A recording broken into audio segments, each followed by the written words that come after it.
Hello? Hello, is this Nadia? Yes, Is this the Inside All Day podcast? indeed it is. Oh, first time caller, long time listener. I heard you doing an episode on Scream. Yes. What's Yes. your favorite scary movie? What's my favorite scary movie? Is it Scream? Yes, it would be Scream. Oh, fantastic. Well, we're just doing an intro bit here, so we'll just do one question. At the end of Scream, who does Wes Craven credit as a joke? The Santa Rose High School or District School. I didn't actually think you'd get that. I had a set up at a separate location. Well, never mind. Call it off. Jesus. Never mind. You got it right. And welcome to the Inside All Day podcast, where there's not one killer, but two, because we have a special guest tonight with Gary Michael Schultz. Gary Michael Schultz in the house. G scary. It glitched up. Yep, the G scary. We glitch up a lot, Gary, so that's Fair, so do I. that's why we got a good editor. Exactly. And so he's going to be joining us today as we're going to be talking about Scream, the series, the movie in general, and mostly talking about the first one. But I'm not just Ghostface. I am player 2 of the Inside All Day podcast. Hello, this is Chris. Nice to see you. And joined as always by my lovely co-host and player one of the podcast, Miss Nadia. Fun fact, Gary is the reason why I had a film career, because Gary actually was my college actually, you weren't even my college professor. Somebody just introduced me to you, and I just kept showing up at your office. Yeah. When I was making short films and you were doing makeup and spooky shit. Isn't that how a horror movie start? Yes. Basically, yeah. Yeah. And that's how it went. I could have been his serial killer. You know, you were willing to do a bunch of crazy Never too late. That's true. That's true. I was very naive at the time. No, I'm kidding. I had a good time. We had a good time. It was good. We have known each other. This is all secret time then, like we're telling everybody the true stuff, not making up fake backstories or nothing. Okay. We've known each other for a long time. We made films together. We made our first low budget feature together. Mm-hmm. I remember when you and Chris got together, and like, man, it's been a while. I was in hot second. I had just turned 20 when I worked on Hellcat and Tala, which was the first film I worked on with you. Yeah. We had a blast on that. That was a short film we did about a vampire who isn't very good at being a vampire. He doesn't like the taste of blood and isn't very good at flying. And, we had a blast doing it, though. It was really crazy to do, like this really insane, like horror comedy in 3 days. He finds out his girlfriend's a werewolf, but she's awesome at being a werewolf. So was that the first thing? Yep. Wow. I had just turned 20 because Joey and I think, are only a couple months apart. And he had just turned 20 as well. So, yeah. I still haven't seen that one. Yeah, it's somewhere. Do you have a copy? I don't have a copy. Gary, do you have? Mm-mm. I'm sure somewhere I have a copy. Somewhere. Yeah. I'm sure you do. I can see your whole collection back there. Your office is looking phenomenal as always. We're working on it. This is just the upstairs stuff. The downstairs stuff's really where all the good stuff is, Blu-ray wise. Now, Gary, you and I have seen most of the Scream franchise, except for the TV show. Because we're not talking about the TV show. I completely forgot MTV did a TV show. Absolutely not. As you said, probably not made for us anyway. But Chris, this was Chris' first time viewing throughout all of the movie. All of them. Yeah. 1 through 6. And I was so jealous of you getting to watch one of the great horror films of all time for the first time. I was so jealous of you. And then I got word that you're just going to shit all over Scream. And I'm so disappointed. I'm not just going to shit all over Scream. I think I've actually come up with the reasons why it wasn't as much of a hit for me as it was for you, but let's not just jump to the chase here. Let's get started from the beginning. Yes. So Scream 1 was directed by Wes Craven in 1996, written by Kevin Williamson. Williamson. And it's kind of, I would say, almost like a satire meta on the whole horror movie genre at the time. Not a lot of slashers up into that point. I think it like reinvented slashers. Yeah. You have just horror exhaustion at this point, you know? The last installments of the big guys like Freddy and Jason were all just really kind of a letdown with Freddy's Revenge Part 6 and Jason Goes to Hell. And people were just kind of, I don't know, done with horror. And so you were seeing like a lot of that straight to video horror, VHS in the early 90s. And then Craven does a film, New Nightmare, which is him doing What If Freddy Krueger Was Real? And I think that's what first inceptions this, what if we take horror movies real in the actual horror movie, this meta approach that it ends up becoming. And, you know, he does Vampire in Brooklyn, which is really good.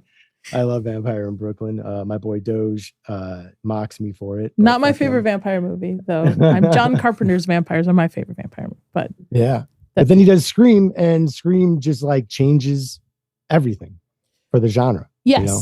Initially, it was a box office flop, but I think as word of mouth, sounds about right. It wasn't a flop. It came out at Christmas, and it was a 5 days before Christmas. Yes. Yeah. So it was one of the first movies to ever try to, you know, give you the alternative programming at that holiday.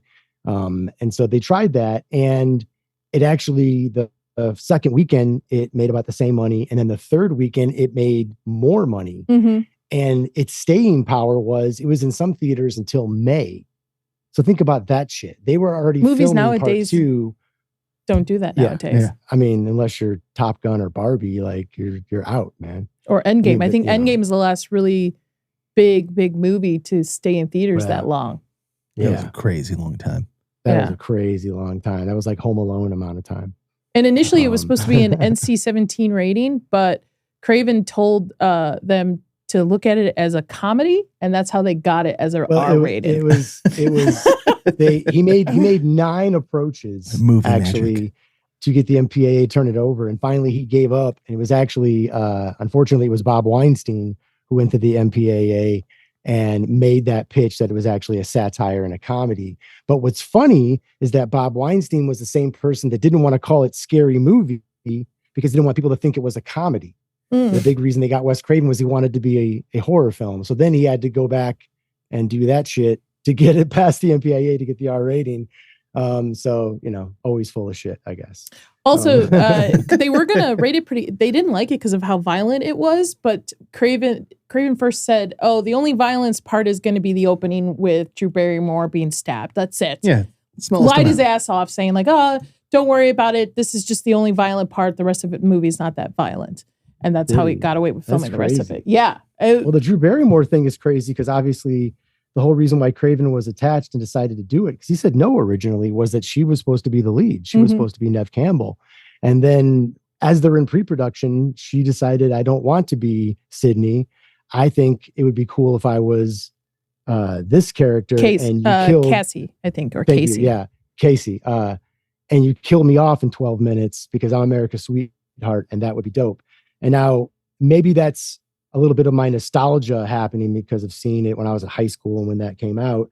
But like, that was the shit, man. Like that took people by, like, people did not expect that. She's on the poster. Oh yeah. They marketed it as she was going to be, she was the big star. They even tried to get Henry, Winkler to go. Henry Winkler, the Fonz. Show some respect to the Fonz. I know, but they tried to get him to go uncredited so that it would still focus on the fact that Drew Barrymore would be the big name for this as a marketing tactic. Yeah. So that when the first 12 minutes. And they did show respect to the Fonz. His jacket's in his closet in the principal's office. Yeah, straight. And the story I heard was that Henry Winkler didn't want to be on the advertised, which kind of goes in line with everything I ever hear about the Fonz. As just being a real mensch, you know? Yeah. It's just awesome. Hey. Always cool, dude. But it's really interesting because, you know, none of the other actors did a little bit of acting up until this point, but not as big as Drew Barrymore, right? America's first sweetheart. Yeah. I mean, she's Drew Barrymore at this point. She's the get. She's the reason why it's a go movie. And To Kill Her Off in the first 12 minutes is also related to Hitchcock's Psycho. too as well. Yeah, Janet Leigh, who's Jamie Lee Curtis's mother. Yep. You follow her in Psycho for longer, though. It's almost like 35, 40 minutes, it feels like. But the shock of following who you believe is the main character and then taking that away. And killing her off. Yeah, yeah. In the fashion that they did is, was just like, what? Like when you saw that, you had never really seen a movie like Scream. Like at the time when Scream came out, it was punk rock, man. Now it's like a pop song because it's the really popular franchise that's still no, the way I put it. No, I think really it's good. That's still really good. Yeah. Like it's kind of like if somebody was like, what does 70s rock sound like? I'm going to play them Led Zeppelin. As that Led Zeppelin's kind of played out, but it's still fucking Led Zeppelin. And it's like, here, you'll like this. So for someone that's not, totally dark in their soul like Chris, I thought Scream would be a safe bet. And by the way, he said, remember when we were discussing this? Idea. This was Chris's idea because we call it. I'd never seen it. Spooky Impossible. Because we just finished watching all the Mission Impossible movies. And we're like, let's do another franchise. Let's do Scream. It's like Spooky Impossible. Everybody says it's so good. But I think so I saw it in middle school when it first came out on VHS. Because my parents never really monitored what I rented from Blockbuster. Man, back in the day. Yeah. And so you grew up with Ghostface. Yes. And I think that's part of I think I kind of came to like a twofold conclusion. I was not the biggest fan of when we watched Scream, I think, which is where this conversation is quickly headed to at this point. Well, insane to me. The pop culture nostalgia, I think, ruined it for you. So number one, it is through which she just said. We talked about this at the beginning of it when I first told her how little I liked the first Scream movie. I can't stop playing with the knife. And that was because of all of the pop culture surrounding it. I'd never sat down to watch it, but I pretty much knew all the story beats. I knew how it went. So kind of knowing where everything was going and who was safe and who wasn't, that there was a bajillion movies and the characters went on. I think a lot of it was just kind of the suspense was ruined for me in that aspect. That's fair. But also I would say how do I want to put this? The second reason that it did not work for me besides the nostalgia, or is because of the nostalgia, because I didn't grow up with this. I was not a horror kid growing up. I didn't watch all these. So it's really funny because we'll get into it more later, but Nadia laughed when I told her I think I like the newer two the most. And I think that's what helped me kind of come to this conclusion is I don't have any kind of like gigantic background love for like classic slashers. I am much more a fan of just generally not that. That has not historically been my take. So I think the fact that it's been a parody on slasher films is how the whole thing starts out. And then you get to the last two and it's kind of like a parody onto itself at that point. And that's where it starts becoming enjoyable because now I actually feel like I'm in on the parody. It's interesting because it's relatable to Five's opening with Tara. You're pretty much like that, where you like modern day horror, in a sense, elevated horror. I don't consider it elevated. The horror movies you John do like. John Carpenter doesn't know what elevator horror is. I don't know, but the modern Hold day on one horrors second. you Sorry like. to interrupt, Chris. Are we doing sunglasses? Oh, I told Nadia I was wearing sunglasses so you guys couldn't see all the times I was going to be rolling my eyes at you. Yes, Mr. Stark? All right. It's more like now Elvis. That I know we're doing sunglasses. You know Elvis? Is this Bubba Hotep? Oh, should I put mine on? Oh, never mind. That's a good movie too. All right, sorry. Please go on. But I think you like newer stuff. Like you don't have the patience because the newer stuff is more fast paced. I mean, look how 6 started right off the bat, where these build suspension and then there's a climax and ending to it. I get dealt a lot of shit from people about music and movies for the statement I'm about to make. But like for me, I've always been the kind of person where okay, if something comes out and like I dig it right now and I really dig it, I'm like, oh fuck, that was cool. Like I want to trace its roots. I want to see what 90s impressions it got. What is it pulling from the 70s? Like I want to know how rock and roll started, you know? I want to go back to Chuck Berry and Little Richard before I get to the Beatles and the Rolling Stones, before I decide how that transformed into metal with Black Sabbath and on and on. Like I'm that guy. And I started to realize that not everybody is that guy. Some people are like, I just want the self-serving num num num right now. And I'm like, oh, well, I want that, but then I want to like trace it back. So for me, the layers of Scream talking about what was going on, like what teenagers talk about, they call it like the John Hughes approach to horror films. And I don't know, maybe because in high school my favorite movies were Dazed and Confused and Evil Dead 2, that I kind of love that like right. These teenagers sitting around talking about drugs and sex and like real shit that we talked about. Well, hold on, Gary. Don't hold on. Don't forget what teenagers really talk about, Gary. And that's liking, commenting, subscribing. Don't forget to hit that notification bell, people. Sorry, Gary. Please continue. Shameless. He sounds vampire-like as the Count. That is true. I've been told that. But also. There are a lot of horror nods in this movie, though. The first one, a ton of them. When I was rewatching it with Chris, it's interesting because I knew how it ended. I knew how it played out. Me too. But watching for the little cues that your first time watching through, you would not pick up on. And I know you picked up on it because I'm sitting right there going, but even some of it was like so obvious. So like, I think it's been spoofed so many times. Yes. I mean, Scary Movie is an entire franchise that spoofs Scream. So I don't think we're debating the cultural impact negative of Scream. But it's obvious because it's a film that they have done a TV show with, that they've rebooted. So it's not just old heads that dig Scream because we grew up with it. This generation digs Scream. The kids still dig Scream. Freddie and Jason didn't get a new movie yet. Kids dig Scream. So whether we like it or not, that's our debate. And its value in that sense can be a debate. But Scream's impact is bigger than I ever thought it would be when I saw it. It's fucking got 5 movies and how many costumes and spin-offs. 6 movies. 6 movies. Thank you. First of for me. A 7th one is already announced. Yeah. Same guy who did Happy Death Day.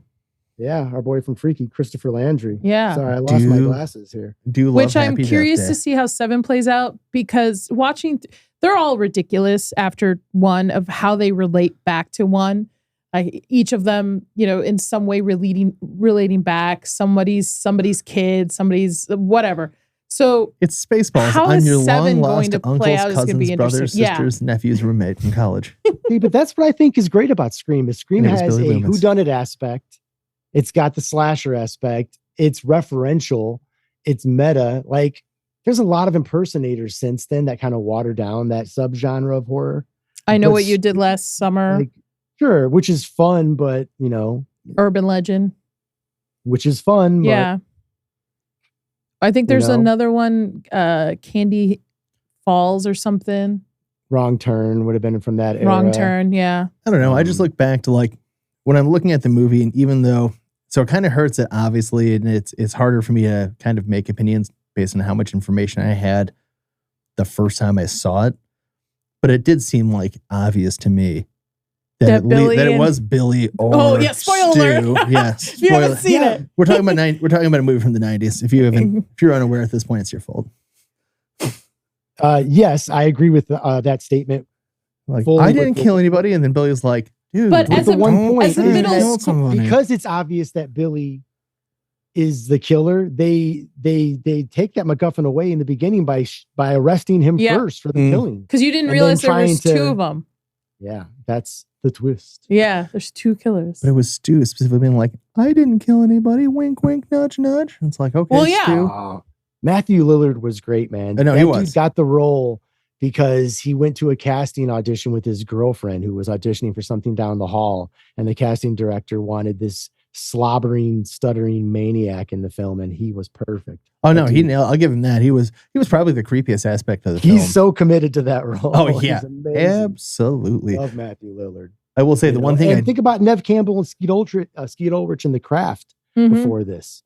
It's so weird that the previous year they're in this other lesser horror hit, but a guilty pleasure of mine, The Craft. The Craft. Yeah. And not the really bad remake, or was it a TV show remake? One of the 2. I don't subscribe. You don't subscribe. Well, also Courtney Cox in there as well as Gail Weathers, who goes through a lot of hair. She was the scariest part of Scream 3. Those micro bangs. She was in Scream 3. She went after that role. They didn't want her at first. They wanted Brooke Shields. Interesting. And Courtney Cox was like, I can play a bitch. And they were like, no, you can't. You're on Friends. And then I think, wiser minds stepped in and said, hey, she's on the biggest sitcom on the planet. Maybe you should put her in the film. Movie. Yeah. But why are you avoiding the MVP of the entire Scream I was waiting for 5 movies? I was waiting for you. It's Chris's favorite character. Boy, Dewey? Deputy Yes. Dewey, David Arquette.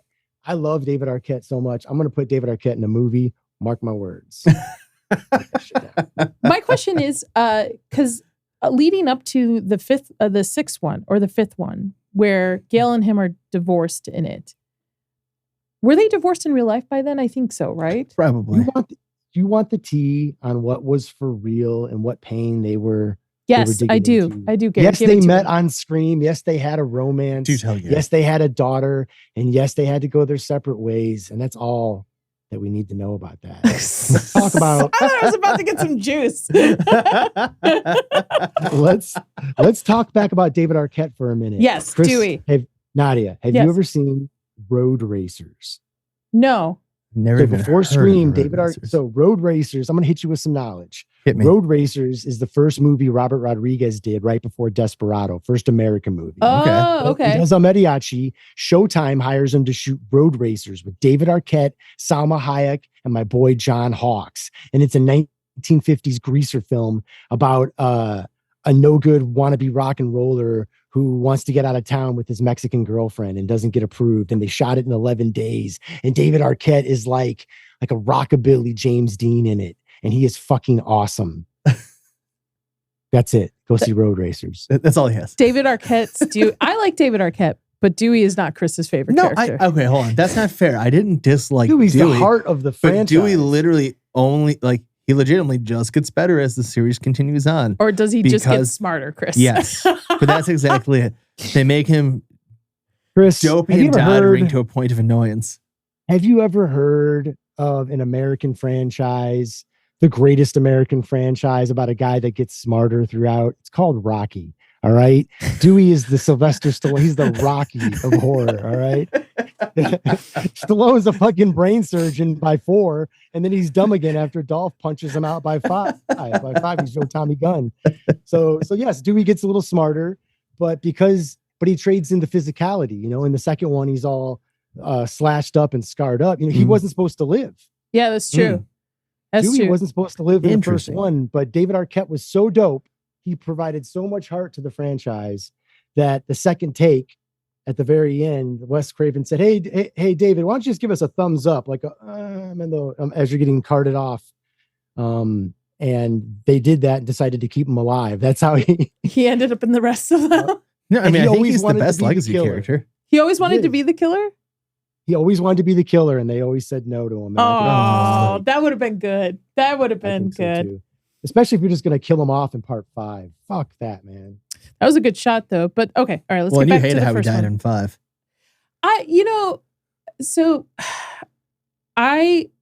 I don't understand how he died in 5 when this 60-pound teenage girl could take him out. Like, I just don't get it, because at the time, even if she had a knife, wasn't the ending he deserved. Yeah, at the time, he had a gun. He had a 38. Yeah, I'm just popping caps. But I'm like, she's a 60-pound. Even if she stabs him, he could literally grab him. That was throw her. Okay, that reminds me. That's the third reason I didn't like this movie. You have how many movies that take place with a ghost face killer, and it's like nobody took a freaking self-defense class, even once. That's not true. In the sequels, Nev Campbell. Yeah. No, she owns guns, but there's no I did training. She has security. No, she does that. She does some self-defense. She doesn't go Linda Hamilton on it. She's not Terminator 2. I want her to go Sarah Connor. Yeah, well, maybe they will. They're going to keep, putting out fucking sequels. By the way, we skipped one of the most important characters from the first one, aka Scream Gary, Randy. Scream Gary. Every time I watch this movie, I have never seen a more accurate portrayal of you in a movie until Gary. Scream. That is you. I am way more rock and roll than Randy. Than Jamie Kennedy. You were I appreciate definitely getting taken I out the appreciate sofa. Randy's love and knowledge of the genre. Yes, and the with his hit horror rules. But yes, okay. Back to the. What are the horror rules, Nadia? I know you have many documents in front of you. Yes, want you I to do. read something from one The of them. horror rules is you're not supposed to have sex. So virgins Boo. usually survive. Which is a rule they break Yes. because Nev Campbell Loses bones it her out with Billy virginity. Loomis. Yeah. Mm-hmm.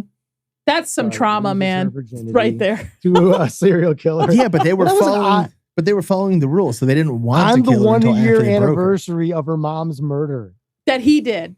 that he did. Like, wow. Like, I don't think people understand the amount of trauma because there's always a little bit of comedy mixed in with these movies about her always, double tapping them. And she's Sydney fucking Prescott. She always has a gun. Fucking Prescott. There's always like little marks of humor. But at the same time, nobody realizes that this is a lot of trauma this girl has gone through. Oh yeah, for sure.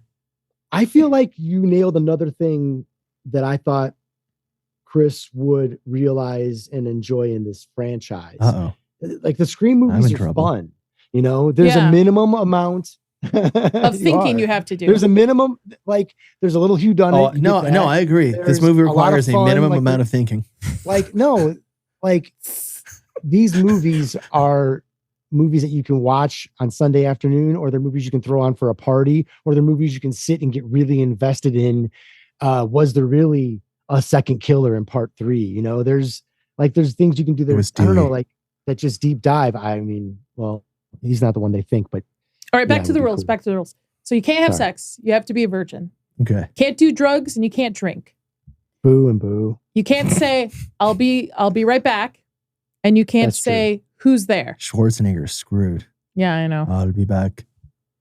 You can say it like Schwarzenegger. Okay. But you can't say, I'll be right back. Yeah, you can't do that. Which, by the way, I didn't realize in the first movie, the party at the end at Stu's house took up almost 45 minutes of the entire film. It's 42 minutes of film shot over 40 fucking days. It's scene 108 or 118. It's told you he's a mastermind. It's amazing. Yeah. Hold on, I forget the scene number. I had the scene but number. It felt like it went super fast. I didn't realize it was that long of an scene entire 118. place. Yeah, so scene 118 was so long of a shoot that they had T-shirts made that said "I survived scene 118." And nice. Think about how hard it is from a directing point of view to move a movie around in one location like this one. Yeah. And that's another reason why I think Scream is dope, because like it works on levels to me, the way they move the camera around the house, make it feel like idealistic America in wine fields in suburbia. It's a pretty Woodsboro is a pretty nice town. You actually take away the Santa Rosa, California, the home of Charles Schultz. Take away the crime. Interesting. And all that stuff. And you said his last name right. Of course. Like some people. So there's a couple red herrings throughout this movie too, as well. Yeah. One of them is being actually Sydney's father. Like there was quite a bit of blame. And which interesting to me, I was watching something that explained the scene where you're first introduced to Sydney and Billy climbing into her window. You notice that Billy's looking at her door thinking, okay, we're trying to avoid dad coming in. Actually, the theory is that at this time, Stu is getting ready to kidnap Sydney's father at this time. And Billy's there is just to distract Sydney. Mm-hmm. That's why I was turning up the radio. Yeah. Mm-hmm. That's great. I love that. And that's what's happening off screen. It's probably true that first script is so tight. Kevin Williamson was desperate. He had sold his first script, which was called Killing Miss Tingle, which they renamed to Teaching Miss Tingle. And that was stuck in indie hell, not getting made. And so he wrote Scream. They called it Scary Movie. Mm-hmm. They changed that during production and then made a spoof called Scary Movie. Mm-hmm. Yep. And he was so well thought out with the twists and turns of this film that he included a 5-page treatment for the sequel attached to it. Wow. He was ready to go. So that's how they were able to get into Scream 2 so fast, was they already kind of had it flushed out. and we're able to do these back-to-back movies that that are really fucking fun and awesome and everyone loves except for Chris. Yes. Well, towards the end, we'll get there. We'll get there. So with the first one, there's just a couple of deaths. So we have Casey, is it Casey or Cassie? Whatever. Casey in the beginning, which is probably the most gruesome death out of all of them, to be honest. And rewatching it, I thought, I know the last couple of them gets pretty gruesome, but rewatching it, I was like, oh, it's going to be just like a couple knife wounds, a couple stabs, not a big. She's hung from the tree and like guts hanging out and everything. I think for me, the worst part is when she's close to her parents who don't see her. And then she's mom. She mouths the word mom. Yep. And you're just like, fuck, that's gnarly. I mean, like back in the day when I taught classes in Chicago, that was a scene in my editing class that we would dissect because that first 12 minutes, everything, you know, is so well thought out. And they shot it in 5 days. So they had some time, not a Stanley Kubrick amount of time. It's related to Jamie Lee Curtis in Halloween 2 when she's in the hospital crawling as well, trying to call for help. And Drew Barrymore hanging is also iconic to Suspiria, 1970, I think it's 77. That iconic scene too. There's a scene of one of them being hung there as well.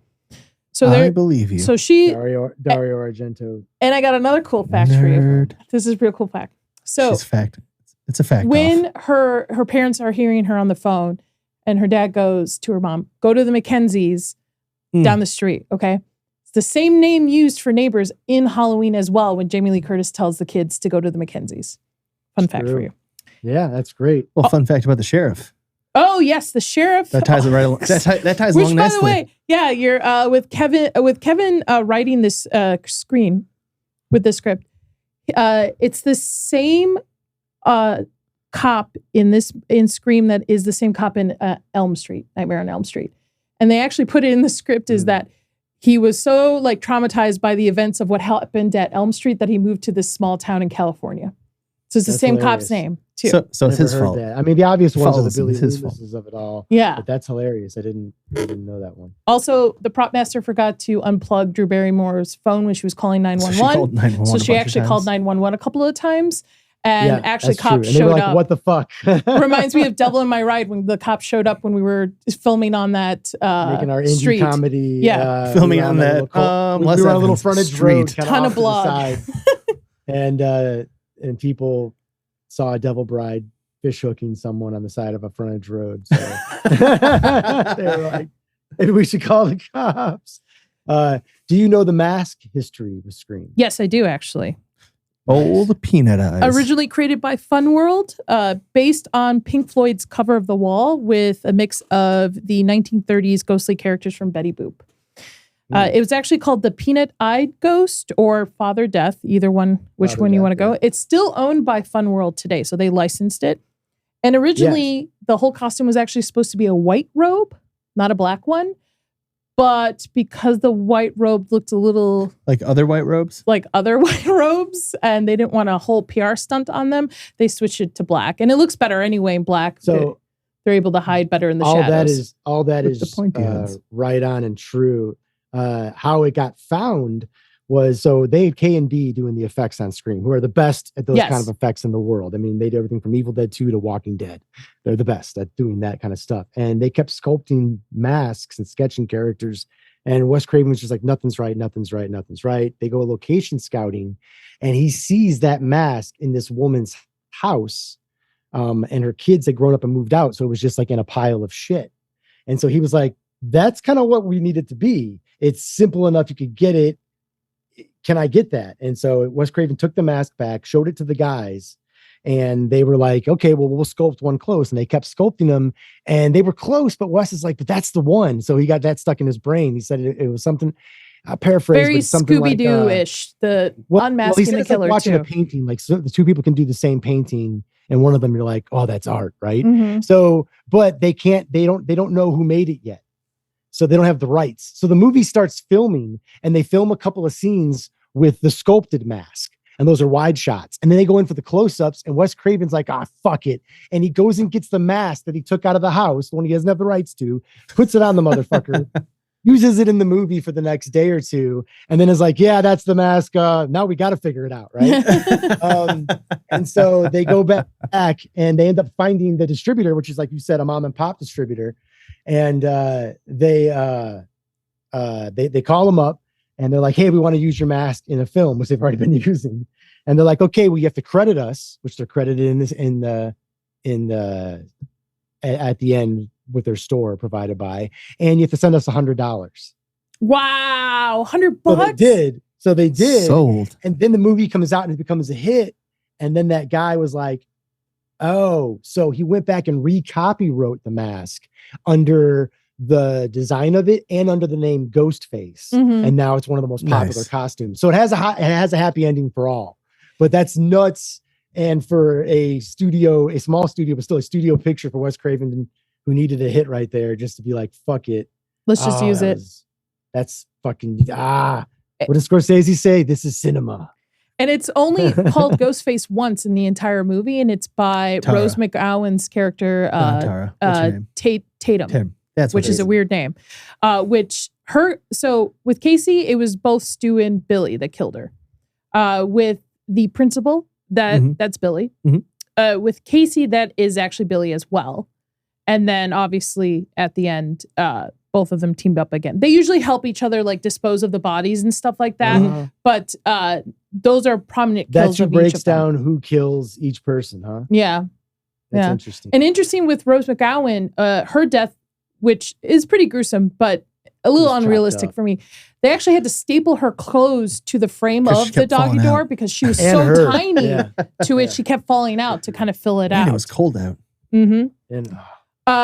A pretty cool cameo in that. Linda Blair actually makes a cameo in that. I didn't realize it was her until I was watching that video. One of the reporters that jumped Sydney when she went back to school after they had arrested Billy, one of the red herrings for that too. So it's pretty cool. Good. I like also that Sydney said if there was ever a movie created about her life, she wanted Tori Spelling playing it, who actually plays her in the Stab franchise that come out from this. Then gets spoofed by popular culture, and they use that not only just as a plot device, but as a subplot runs along, and how much fun it is. And just thinking about how, Scream 2 opens up with Omar Epps and Jada Pinkett. And Omar Epps is, I love that dude, man. He was in Juice. You ever see Juice? You ever see Love and Basketball? Yep. That's what's up right there. So Omar Epps is my guy. And when he gets stabbed in the ear and that opening, like, I don't know, like playing in from what's happening in reality versus the stab films. So you see how media and pop culture plays into this really tragic, serious thing. And it gets satired by twisted people. I don't know. There's also an argument that by doing so, you kind of take away some of that fear, I guess. Maybe that's why we love horror movies so much, because we're all afraid of the same thing, the same things.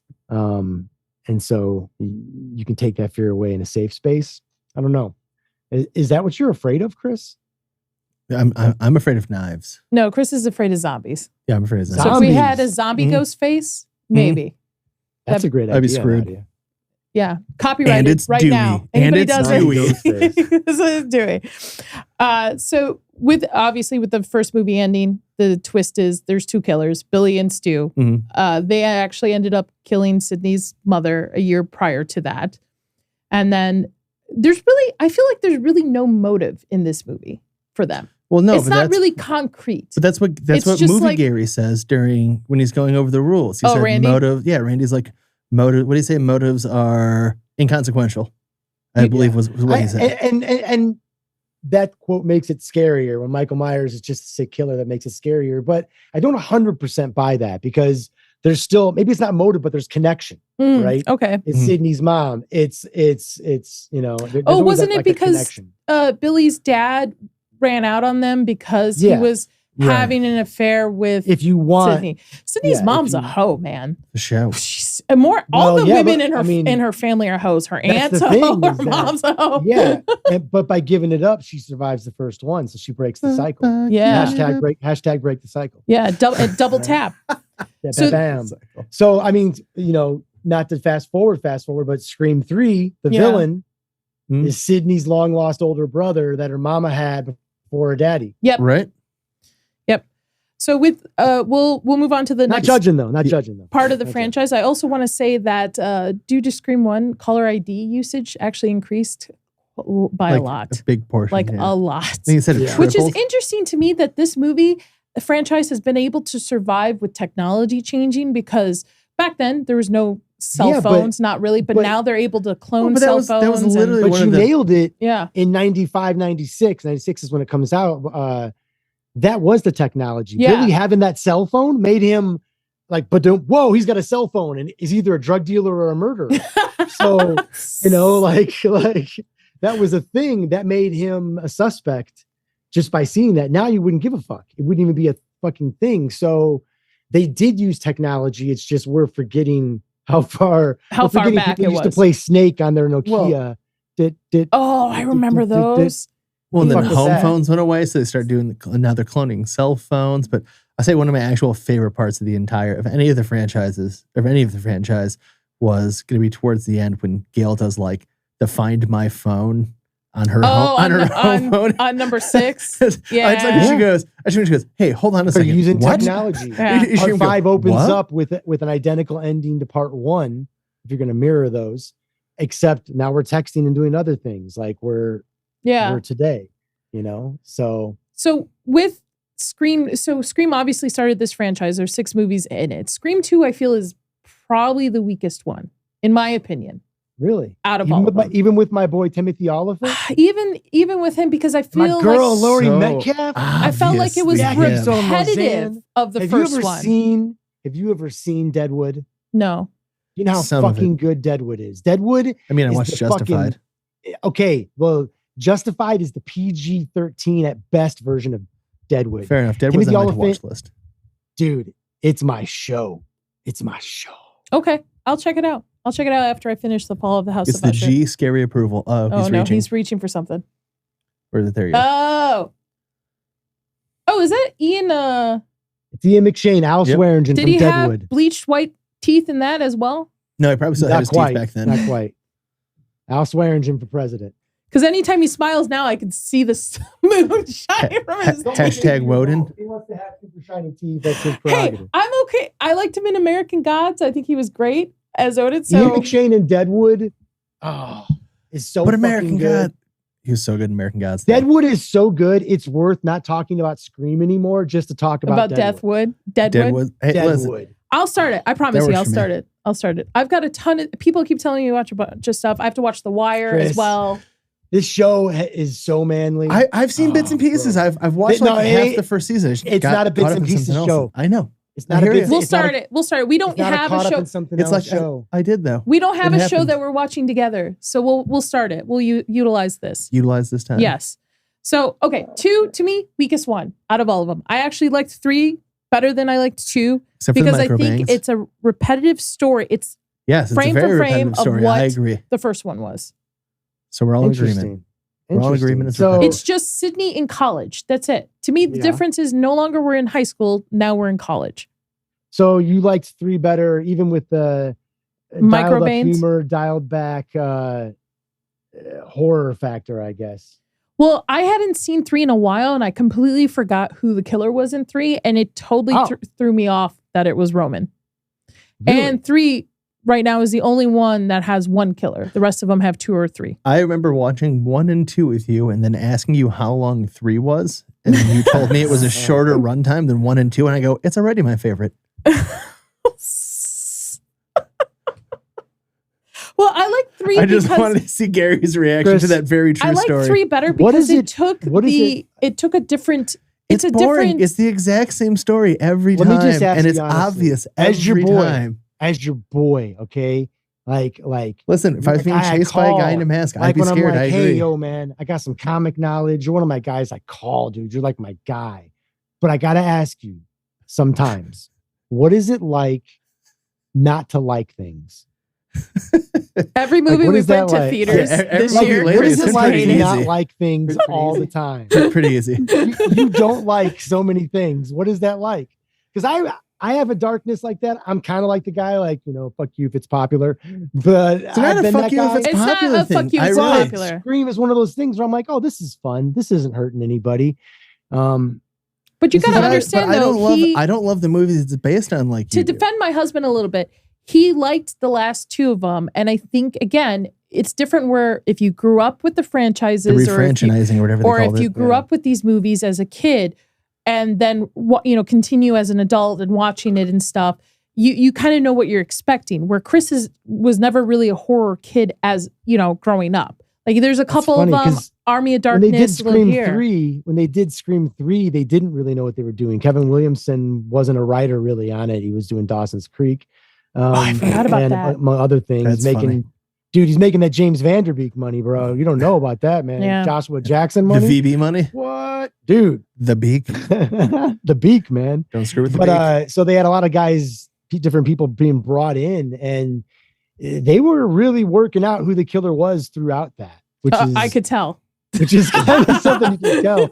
Although Parker Posey in Scream 3 is amazing, dude. I love Parker Posey in Scream 3. Yeah, I thought I liked also that we moved away from a high school or college setting, and now we're on a set of a movie. Now we're in Hollywood. Mm-hmm. Now it's a completely different setting. Jay and Silent Bob doing the Pee-wee's Big Adventure homage. You're getting like, this is what it's like when meta has gone like literal. I don't know, like that was really cool when it happened, even for a film that I didn't dig as much as the first two. The second one, I guess I don't disagree that it's the same thing, but that's also strangely playing into the rules, which it says it's self-aware of sequels, where it's like more the same, but everything's amplified, and Randy doesn't survive it, which is bullshit. If there is one disagreeable moment I really have, is that, and there's a lot of internet talk about this, like the nerds are angry. Randy would have never backed up against a white van with windows like that. Yeah, not a chance.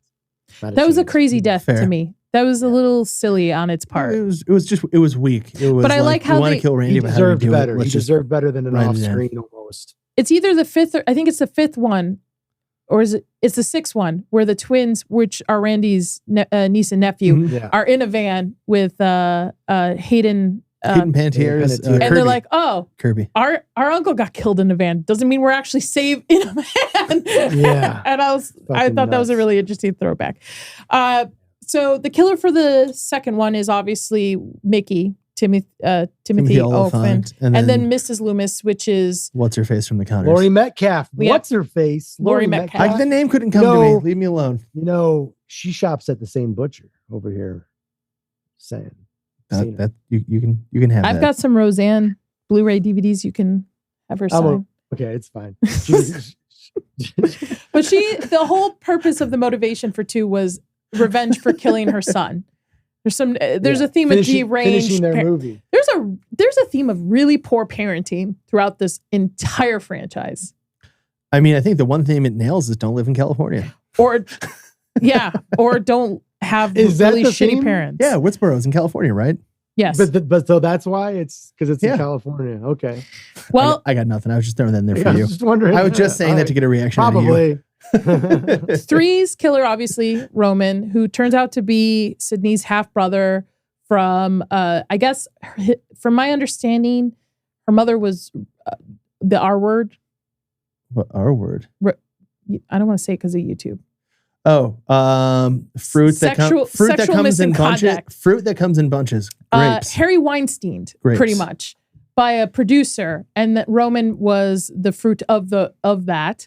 And I guess when he tried to find his mother, she turned him away and made him psychotic. It's kind of fitting they would let that storyline go since the producers were the Weinsteins. Yeah, well, put it out there, right?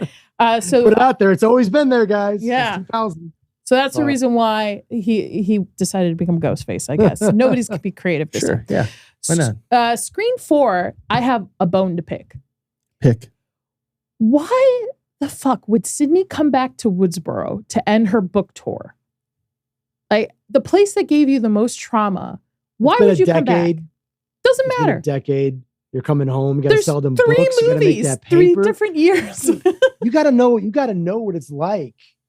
to be a working woman in 2011, Nadia. I mean, she had to go absolutely not. Maybe the town over. She wants to slash those book sale records. You're going to pull in Woodsboro. But this is also, I think, the movie that starts to satire the fact of people wanting to be famous on the internet. The idea of influencers, the idea of victimhood. Sure. I think because the internet live streaming, at the time. How ahead of it live streaming. Live streaming horror movies. Remember he was walking around with the little thing, which That's I didn't. I dig Scream 4, and there are a lot of haters of Scream 4. Scream 4 is like my third favorite of all of them. Like, I dig Scream 4, man. I think it's a blast. I think that it has a lot of fun with its opening, with we're going to restart the movie a few different times. Like, when movies do that, I get annoyed. I get annoyed as fuck. But Scream does it in a way, maybe because it's Wes Craven, master craftsman. And he gets really legit actors to be in each of those little segments. So you're like, oh, this must be where it starts. Like, you have to buy into it. And that just, for me, I'm just like, Scream 4 is a lot of fun. And it's brutal. And at some point we're going to have to talk about how Hayden Panettiere is so good in Scream 4. And I don't dog on people a lot, but she's so bad in Scream 6. It's like, what the fuck's going on with her in Scream 6? Like, she is expressionless. She has this look like just anger on her face all the time. Like, she's an FBI agent. Yes, gruff. But I mean, like, Agent that's Dylan McDermott face's face in that movie, and she's trying to do his face, and I didn't appreciate that. I don't know, like, somewhere along Scream 4 and Scream 6, she stopped acting and never picked it back up. Well, I thought you were going to say that she's way out of the league for Charlie in Scream 4. Facts. Way out of his league. 1000% facts. Yes. Okay. Yes. Yeah. One of the Culkin brothers. So here's the thing, though. She's the kind of girl that would take enjoyment in getting someone like Charlie to do her bidding, rewarding him from time to time to keep him on the hook. And he would understand the relationship even, and he'd be okay with it. I actually think she's a dominant. She's a nerd. I actually think she's a nerd hidden behind that. Yeah, she is a closet nerd. That's what it is. Looking the way like she looks. Yeah. So she's already thrust into that sounds terrible. Stuck looking the way she looks sounds awful. But also in 4, we're introduced to more of Sydney's family, right? We have an absent aunt who to me the whole time seemed drunk. I know she. Yeah. It just, like, the women in this family, man. There must be a curse. Yeah. And then we're introduced to Jill, which is her cousin, played by Emma Roberts. Which this is when nobody knew who Emma Roberts was. Now everybody knows her from Scream Queens and American Horror Story and other franchises. But I forgot that she was one of the killers in this.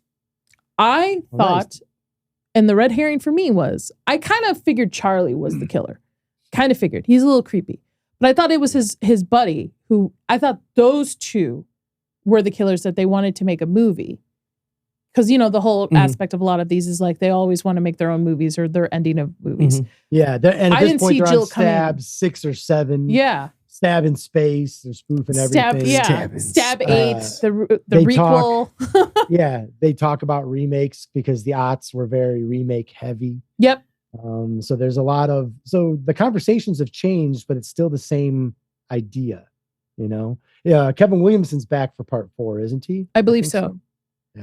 Yeah. And it's interesting that the reason why she decided that she wanted to do all of this was because she wanted Innocence to take Sydney's place as the new victim. Like, she wanted the spotlight on her.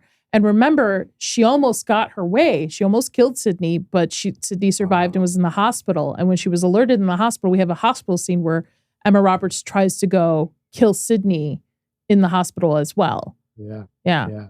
So you have the first idea of someone jealous of someone in their family who's basically become a reality star in some respects. Yep. And they want that fame.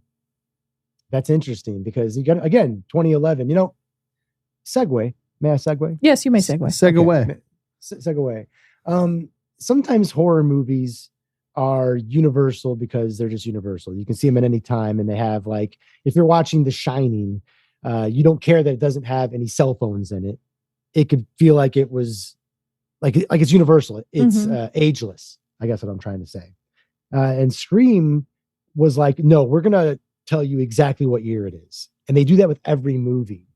And so in a lot of ways, it becomes a hallmark to that. So it's dated because of that. But for some weird way, it still works for me as universal, because even though it's a timestamp, I'm like, oh, all the themes thematically are still the same, like, pretty simple, and they're all the same. So they found a way to do both things. And I don't know that there's a franchise that does that well, where they're like, this is 1996, this is 2011. But because thematically they're, still the same struggles, they do feel universal. Do you think that's why it's a horror franchise that's probably going to live on? It's probably going to make 10 more movies. That's why it's just as popular today as it was 25 years ago. Because they figured out ways, with a TV show that isn't necessarily for us, but here's Scream for 13 and 14-year-olds. So now you have that preteen gateway horror that keeps them on the hook, man. It's all good for the genre. I'm down with all of it. And I don't love the new ones as much as I. Oh, Chris loves the new ones. Old ones, but that's I don't cool, love the new ones. I like. They were the highest rating ones you gave. You gave both of them the same ratings. Still weren't high. It's still almost a 4. They were 3 5s, which 3.5 really is like 4. 3 5s are really like, 3's a like, 3 5s are really like, 4 is a love, 4.5. To me, really 3 is a passable. 3.5 you're is nice, like. You're nice. To me, tells me that 5 and 6 you would rewatch again. I don't do it. If 5 and 6 were on TNT or USA with limited commercial interruptions, I might leave it on in the background, but I'm never going to pop that DVD in. All right. So can I say something? All right. So we went from 2011. There hadn't been any Scream for almost 11 years. All right. 5 and 6 are back to back because it's, in a sense, it's a continuous storyline. Did you say felt great? No, I said sounds great. I go, sounds great. Sounds great. 5 and 6 are continuous. To me, 5 and 6 could be like a season 1 and season 2 because it's a continuous storyline. I can kind of see that. So 5 brings us back to Woodsboro. And again, we're dealing with a family as well. It's interesting that Tara is now who's played by Jenny Ortega, who plays Wednesday, which I forgot that she was in these 2 movies. And I also forgot that she's really not the lead of these 2 movies. It's the other girl, Samantha, of it. Michelle Barrera. I think so. Her name? Yeah. I think her attack at the beginning of that movie, the 5 Tara, I think that was one of the most brutal. Yeah. It was when he steps on her leg and you see the bone break. Or the knife through the hand. Yep. Knife through. His attack on her and then her surviving. Now that's not her. That's the 60-pound best friend Amber. Because remember, Richie at this time was with Samantha, like towns away at this point. Right. So we have 2 killers in this movie. But so you're talking about Mikey Madsen, right? Is that her name? She's from. If you ever saw Once Upon a Time in Hollywood, yeah, same death, same death. Killers. Yes. She was blowtorched by Leo and destroyed by Brad Pitt. In a great ending of great performance. Yep. And they're like, we're just going to take that crazy and channel it into Scream. I dig her in a horror movie, man. She is fun to watch. She's one of the things I like about it. So you have to buy into the fact that she's 60 pounds, but so is Jenna Ortega. Jenna Ortega is like 5'1". Oh, yeah. Ortega's like probably the size of my finger. Yeah, it's 2 very tiny people doing terrible things to each other. Well, when she fights Jenny Ortega, it makes sense. It's when she fights Dewey. Yes. And this is where it comes to the fact that 5 is the first time a legacy character is actually killed off in the whole series. Pretty freaking brutal, too. By himself as well. Yeah, the whole wiping the knife thing is weird to me. Like, you're going to stab somebody again. Why not just stack on, I guess? Clean the blade so it doesn't stick. Yeah. But the fact that they killed him without having Gail or Sydney anywhere around. He was just like lying in a puddle of his own blood. Well, that's what he gets for being away from the group and ignoring all the rules. That's true. He should have went with them in the elevator and went down. Okay, listen, that's another one of my complaints with all of these movies. I can appreciate that we finally have a movie where somebody's like, hey, guess what? I can actually pick up a gun and defend myself. Great. Why does everybody have to get like 2 feet away? It is a ranged weapon. And how many times we watch somebody like, I'm going to take a gun and get within stabbing distance of this maybe knocked out person in a mask? How many times? It happens in like 3 or 4 of the movies. Times do people fire a weapon and miss in life? That seems a lot. So that's art imitating life. Yeah, no, but I mean, often enough. But yeah, I mean, be a bad shot from like 10, 15 feet away. Well, that's the reason why he went back in was the double tap. Like they're not dead until you shoot them in the head. Well, no, that's the whole rule of this franchise. Like, they will always come back. I understand, and then he got closer than you and I are right now, and then stabbed both in the front and the back, and pretty much gutted. Yeah, I'm with you on this one, Chris. I did like that part though with the back. We're not talking about an average person. We're talking about someone that's been a sheriff. Okay, a trained police officer. Should have fucking who has lived through this all along. Who's been stabbed, whatever he says, in like 9 times or whatever, 7 times. He's been stabbed a lot. So David Arquette's so good in these movies, and the way he was taken out in part 5 does not make me happy. No, but that was one of the coolest looking like shots when they pulled it out, and there's Ghostface just standing over him. Like I dig those dudes that directed this. Have you ever seen the movie they did before this, Ready or Not?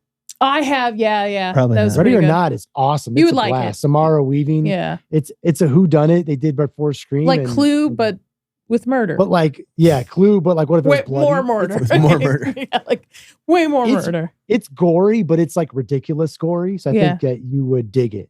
Yeah, it's not like Evil Dead gory. Not that ridiculous. But it's like fun gory. Gotcha. I guess, if there is a thing. It's fun. It's fun if you got the darkness in your heart, Chris. That's all. It's a little darkness in I like that heart. you guys are helping. You guys are just sitting here like tweaking the knobs. Like, we're going to find it. We're going to I think you would like it. bit I really think you would like it. It's fun. It's not boring. It's just fun. It's fast paced. It's not a story you really got to pay attention to. But with 5, it also brings in the concept of elevated horror as a like joke. Because, nowadays everybody's talking about elevated horror, horror always having more elements than just the fun slasher of like gore and killing people and, who done it. It's now like there has to be layers of grief and emotions. There's and always layers of grief and emotion. But not to the point of nowadays where it's brought to the surface. I disagree. The Silence of the Lambs would come to mind. That's layered with grief and emotion. I find that more of a thriller than a horror, though. Have you ever seen? But see, Big Umbrella. Don't be a gatekeeper. I'm not a gatekeeper. Big Umbrella. I'm not a gatekeeper. Don't be gatekeeper. That's more of a thriller. Nadia. It's more of a thriller. It's our first horror movie to win a damn Oscar like that. We gotta cherish it. I agree, Gary. That's true. Stop being a gatekeeper, super Nadia. Hollywood version. But in the 5th one too, I mean, the opening scene, Tara's like, "Oh, I don't really like those old slasher movies. I like, the Babadook." Yeah, because there's a story about mother's grief and stuff. All of it. Yeah, look, Hereditary. John Carpenter. When they asked John Carpenter, "What do you think of elevated horror?" He said, "What the hell is elevated horror?" And that's what I subscribe. It's all horror. You can give it whatever name you want. It can be whatever subgenre. No, I agree. But I think, like for me, I think Goosebumps, Jaws, Hereditary, Exorcist, Texas Chainsaw Massacre, Evil Dead, like it's all horror. Nightmare Before Christmas is horror. It's horror for little kids. That's a Thanksgiving movie. And I agree. You know my theory on that. I 100% with you guys. It's a Thanksgiving movie. We have a 1.5-year-old, so it's a year-round movie, but we're okay with it. It could be worse. You could be watching some Disney princess movie 24/7. Yep, yeah, he loves Night Before Christmas. So do we. So we're like, sweet, I felt 5 a little bit lackluster into it, but I did like the twist that Sam is the child of Billy Loomis, which doesn't make sense to me because I thought Billy had a thing for Sydney the whole time through high school, but I guess he had a one-off. Well, and I like that he remember, was. Kids, you only have to have unprotected sex once. Time. And I did like the fact that he came back and he was, in a sense, like a ghost to her that, trying to get her to feed into her serial killer hereditary. I remember the first time I saw it, that part I thought was kind of cheesy to me. But upon rewatch, I did enjoy that because I dig Skeet Ulrich. He had a moment, and I was glad to see him on screen. And like, I don't know that I needed it, but maybe some of the audience wanted to see the struggle, like her internal struggle, shown to us visually. You can see essentially her dark side talking to her father. I dig it. And I actually think that her and Jenna are the two performances and the two characters, rather, I should say, that I actually enjoy in those two new movies. I don't love the cast the same way I loved the other movies' casts. And I do think that in some ways, sure, the filmmaking's tighter.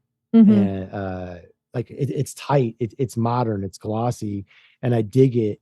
But I thought part 6 was a real chance to go in a new direction, and bringing back the legacy characters was a huge fumble of the bag for part 6. If you weren't going to bring Nev Campbell back, poor Courtney Cox just has nothing to do in it and doesn't need to be in it. And then Hayden Panettiere was awful.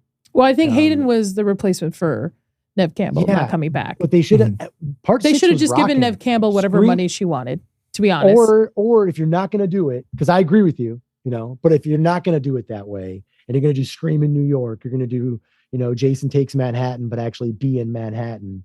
Like all the stuff that took place in New York, Ghostface with the shotgun in a convenience store, the girls struggle for normality, even overacting Dylan McDermott face. I dug all of that. All the legacy character shit. I was like, why are they even in here? Are you in this? And then Innocent also tried to kill off Gail, but not really kill off Gail. Like to me, it would have been better off if they had just killed her. It was like they did it at the but point. Before they had her going out alive, they weren't sure how they wanted to write it or not. At that point.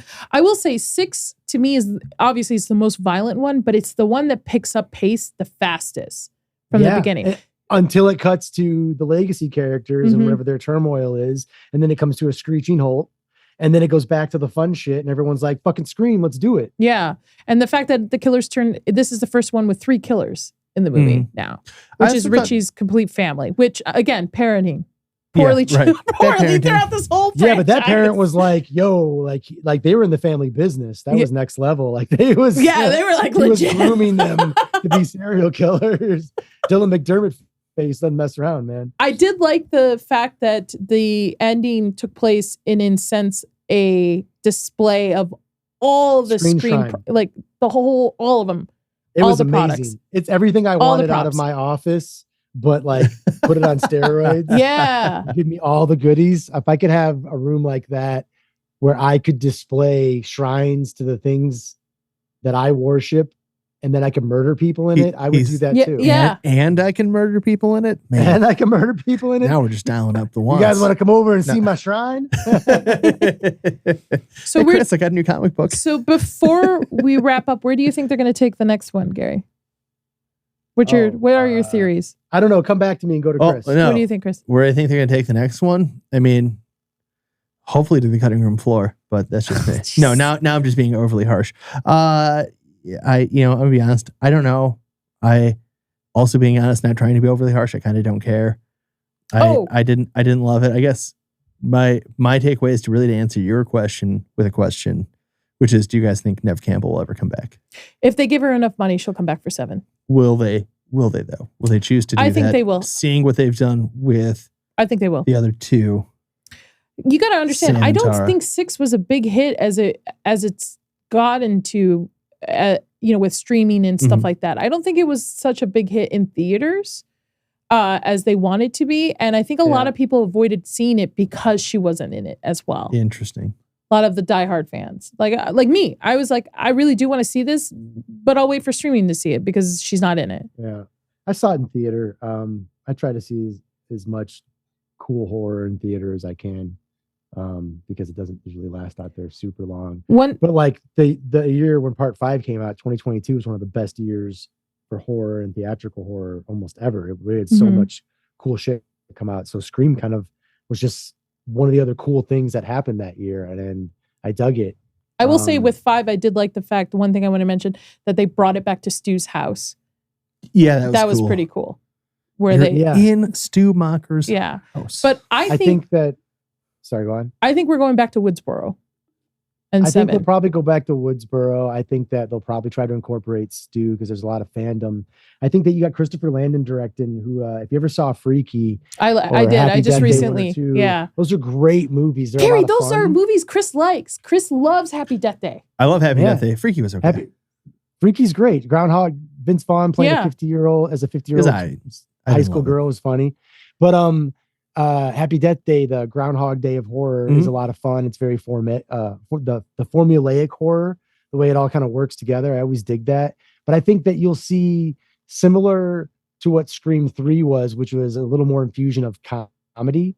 I think you'll see that, and I think it'll still be sloppy and gory, because that seems to be Christopher Landon's vibe the last few movies.